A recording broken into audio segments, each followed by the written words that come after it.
My wife and I, in our 50s, don't have children. Due to a serious illness, we became unable to have children. Since we love children, we always studied on our relatives' children and the children in our neighborhood. So, when we were faced with the reality that we couldn't have children, we blamed ourselves. When my illness was first diagnosed, Anika, my wife, always kept a smile on her face and acted brightly around me. But I knew she was actually hurting inside. I knew because when I go to bed earlier or when the noise from the shower muffled other sound, she'd cry trying not to make a sound. Even when Anika herself found out about her own illness, she remained strong. But as time went by, the disease consumed her, and eventually her body reached its limit. There was no other option but to remove an essential organ needed for childbirth. When the doctor discussed the operation, I couldn't face Anika right away.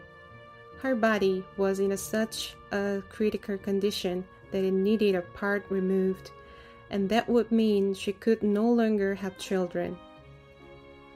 How would Anika feel about this fear and almost despair?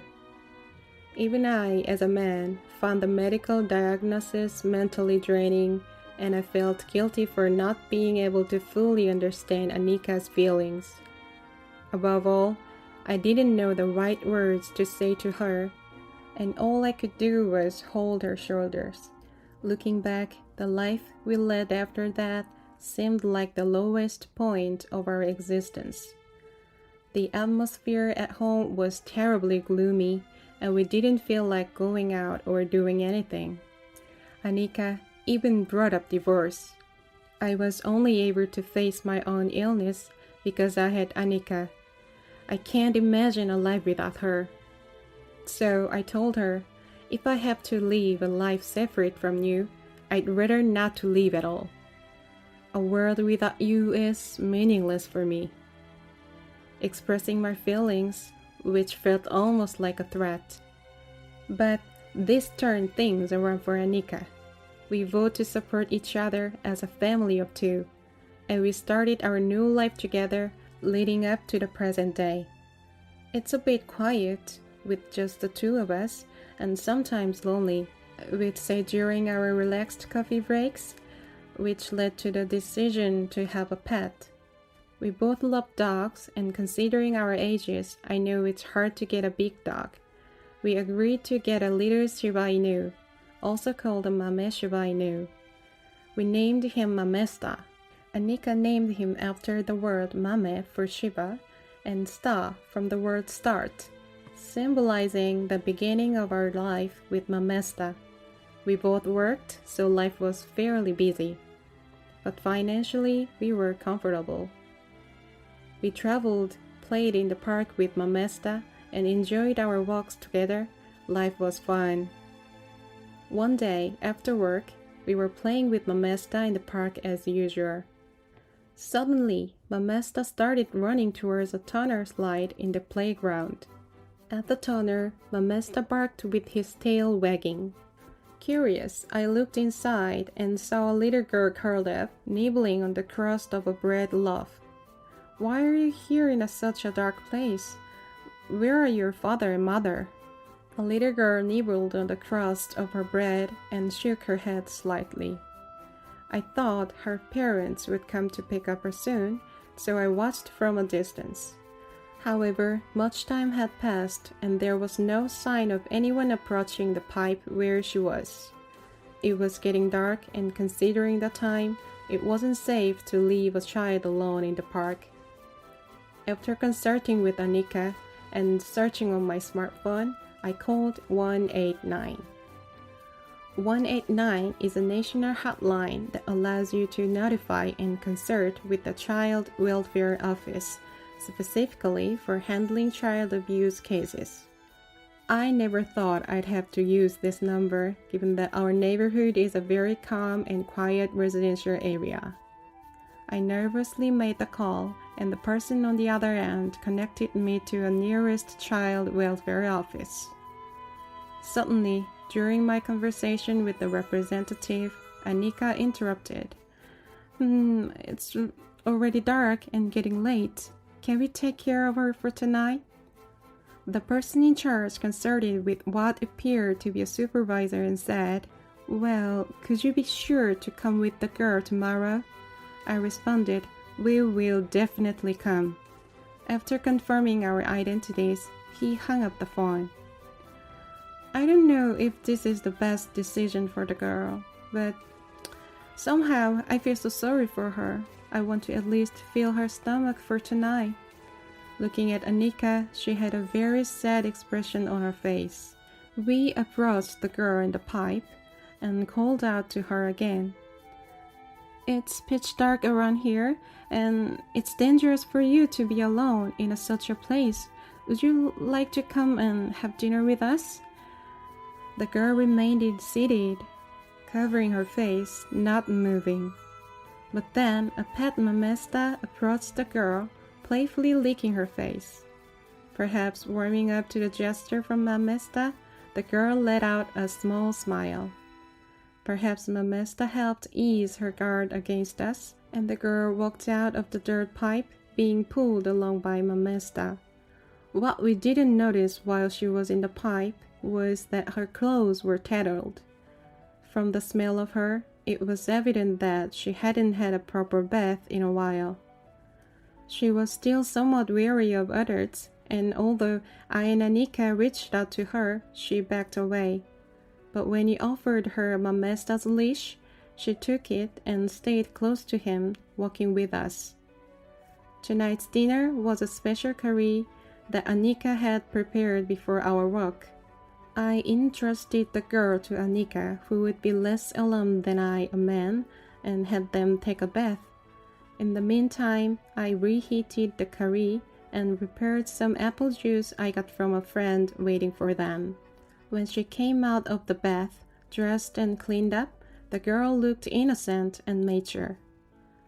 She must have been very hungry because although she ate reservedly at first, when asked, "What more?" she nodded and went for a second. All the food on the table was gone in a moment. Having had her fill, she fell asleep next to Mamesta. As I gently tucked her into bed, Anika suddenly burst into tears. Once she calmed down a bit, Anika shared something shocking. When she bathed the girl, she noticed scars and bruises all over her body with some old wounds still evident. The long sleeves the girl wore had hidden them.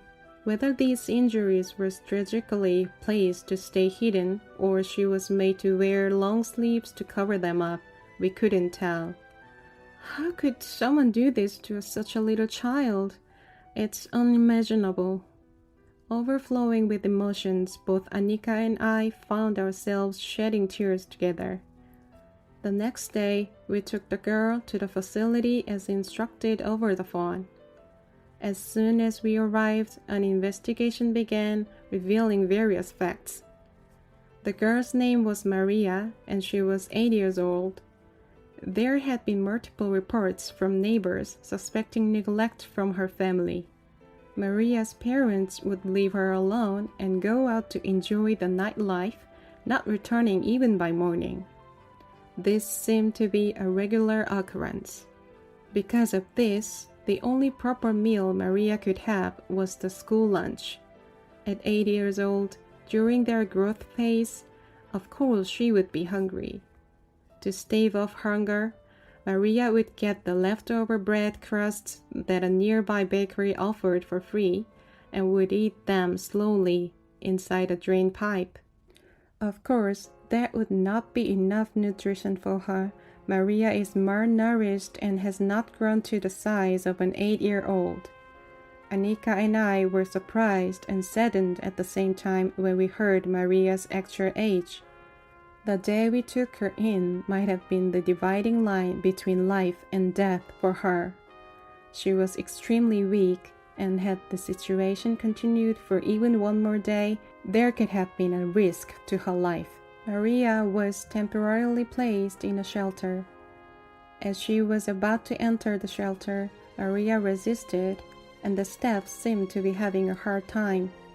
So Anika, having brought a stuffed toy Shibai knew, resembling our dog from home, took it out of her bag and handed it to Maria. Maria, these people are here to help you. It's safe with them. Please take this little one to your new home with you. Hearing Anika's words, Maria nodded and calmed down. Then, holding the staff's hand, she slowly entered the shelter. We could see Maria waving at us with a sad face. Though we had known her for less than a day, seeing her like that was heart-wrenching. And Anika and I struggled to hold back our tears. Naturally, Maria's parents were informed about this, but they never showed up in front of Maria after that. Shockingly, they said things like, "We want her to stay there forever. We'd rather pretend she doesn't exist. And we don't need her." Anika and I trembled with anger upon hearing this. I had to restrain myself from going and punching her biological parents right then and there. I'd never felt so angry before, to the point of shaking. If only I could bury people with the emotion of hate, and I was so deeply moved that I hated them out of anger. We occasionally visited Maria at the shelter. At first, Maria didn't talk much. She just listened to our stories and read picture books, hugging the stuffed toy. Once, when we went to the shelter's garden to play ball, and I threw the ball towards Maria, she instantly flinched, crouching down as if protecting herself. Seeing her react like that, I panicked and said, "I'm sorry, did I scare you?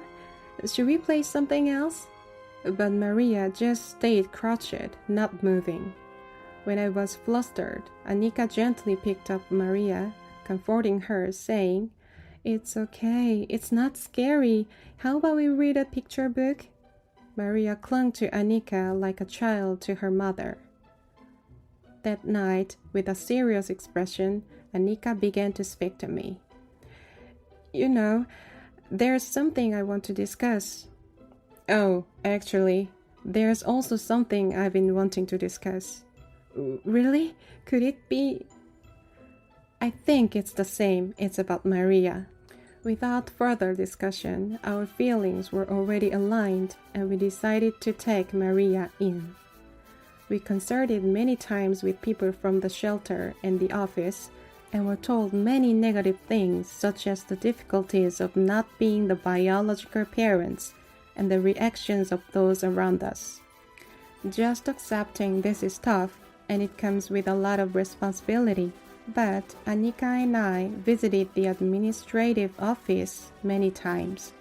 Eventually, the office worker judged that we would be suitable and told us if Maria wishes to become a family with you, then we might finally have the right to become Maria's family.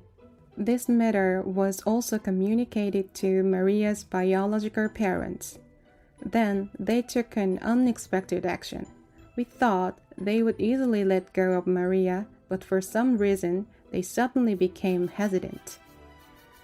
When we went to visit Maria, her biological parents appeared, saying things like, "You can't possibly raise her with love when you're not her real parents."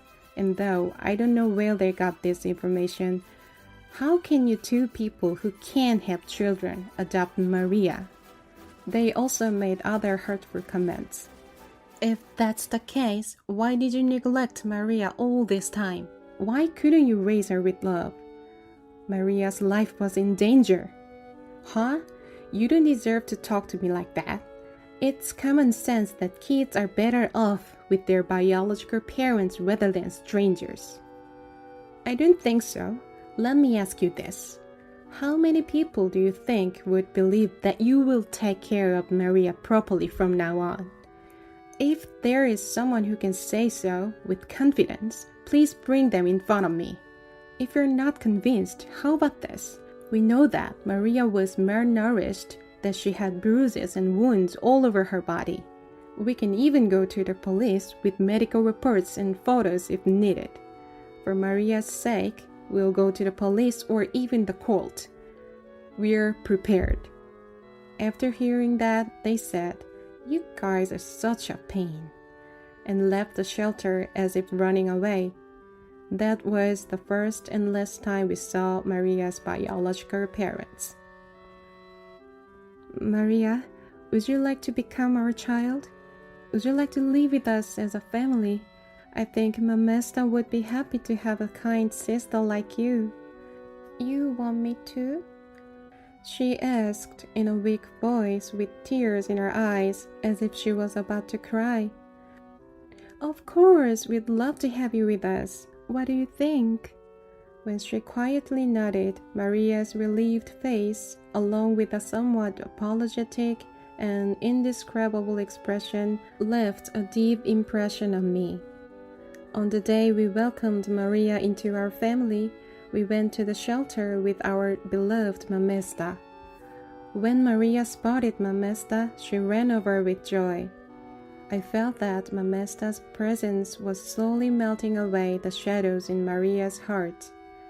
The three of us, Anika and I, along with Maria and Mamesta, became a new family. On the day we became a family, Maria walked between Anika and me, and for the first time, we held hands together. Later, we heard that Maria's biological parents suddenly appeared at the office, apparently making a scene about not receiving the allowance for Maria anymore. Why should they, who aren't even her biological parents, receive the allowance? They have no right. I'm the one who gave birth to her. We should continue to receive it. They reportedly yelled loud enough for everyone to hear. Then a senior official told them, "The allowance is the right of those who support Maria to receive it. Initially, the right to receive the allowance belongs to Maria, not you. If you continue to behave like this, we will have our ideas." After hearing this, along with cold stares from other staff members and whispers from visitors, the biological parents awkwardly left the office. I might not have been supposed to share such personal information with others, but after all they've done to Maria, I couldn't forgive them. I'm sorry, please just let it go. The office worker later told me this when I was there for a follow-up visit. When I got home and told Anika about it, even I could see her anger. But in the end, with a big smile, she said, "What goes around comes around. If you go bad things, you'll eventually face the consequences." But I have to be grateful for at least one thing. She gave birth to such a cute Maria. While saying this and stroking the peacefully sleeping Maria on her lap, happiness radiated from Anika. Years, more than a decade, have passed since Maria became part of our family. Anika and I have retired, and we are living our days peacefully. Anika continued her job even after adopting Maria, but always ensured quality time for the three of us as a family.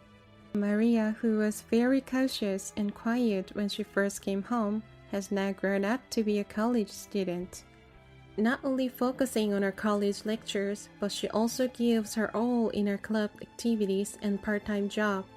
We've been through a lot to reach this point. The struggles of not being Maria's biological parents, Maria's rebellious teenage years, and so on. But we always faced our challenges head-on, discussing and resolving them as a family of three. No matter what, Anika always showered Maria with abundant love, and Maria seems to understand that. Embracing our love, she enjoys spending time with us, sharing countless smiles, bringing us happiness. We've taken on challenges like camping, mountain climbing, skiing, and surfing. We've traveled together, soaked in hot springs, and enjoyed parent-child moments. Of course, not without occasional quarrels, which might be a sign of how fulfilling our relationship is. Mamesta, who had been a member of our family, passed away a few years ago. There was no sign of illness, having spent over 10 years with us. On the day he passed, he was sunbathing by the window as usual. In the evening, while everyone was chatting in the living room, he slowly walked over and sat down by Maria's feet. When I came out of the bathroom, Anika and Maria were making a lot of noise. I ran into the living room to see what was going on, and Maria said, "Oh, Daddy." She was sobbing and holding Mamesta in her arms. Anika had already called the vets.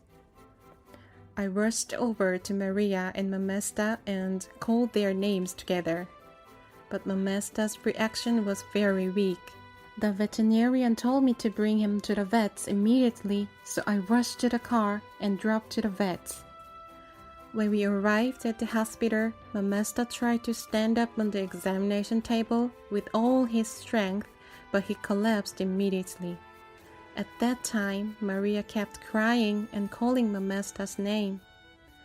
Then, with his last ounce of strength, Mamesta put his face close to Maria's and gave a weak cry. He licked Maria's tears and gently breathed his last. Anika and I were stunned by the sudden separation from Mamesta, and Maria was sobbing as she hugged Mamesta. It took a while, but after we took a deep breath and regained our composure, we talked to the veterinarian about the cause of the problem. Mamesta had never been sick and was in good health, so it was hard to believe that something was wrong with him. Besides, no abnormalities had been found during a routine checkup 2 weeks earlier. So why all of a sudden? The doctor tilted his head, as if he didn't know the cause either. Then one of the assistants said, "Maybe, but I think he was also relieved to see Maria grow up. He was at Maria's feet, right? I think Mamesta saw Maria as his little sister. He had watched Maria grow since she was a little girl and felt that she had become a wonderful woman and that she would be fine without me. That's why he was able to say goodbye to Maria with all his strength at the end of his life," she said, as if to convey Mamesta's feelings on his behalf. Later, we said our final goodbyes to Mamesta at a nearby pet ceremony. When I asked the vendor if he could share one of Mamesta's bones with us, he said, "He's a precious family member, isn't he? Don't worry, I'll prepare it for you." And he placed Mamesta's bones in a small capsule and carefully handed it to Maria with both hands. Mamesta's bones were buried in a corner of the garden overlooking the living room where he had always basked in the sun. The capsule became Maria's precious talisman. A little later, Maria told me about the club she belonged to. Maria's club goes to kindergartens, nursery schools, and elementary schools to spend time with children, play with them, teach them how to study, and do other volunteer activities. "I want to give something back to you. Also, you retired your job. I can't continue to be spoiled," she says, working hard at her part-time job. One day, she said, "Dad, Mom, can I talk to you? I'm thinking of pursuing a career in education. I want to help children who are struggling. I'm working hard to get the necessary credits for teaching now. Would it be okay if I continue down this path?" Anika and I looked at Maria, who was looking right at us, and nodded our heads and said, "Good luck. I'll be rooting for you." I knew Maria wanted to work in education. We were filled with a genuine desire to support her. Maria successfully acquired her teaching license, graduated from college, and embarked on her journey as a school teacher. Anika and I stood at the entrance, watching her in her sharp-looking suit, taking her first step into her new life. As we did, a gust of wind blew and cherry blossom petals danced in the air.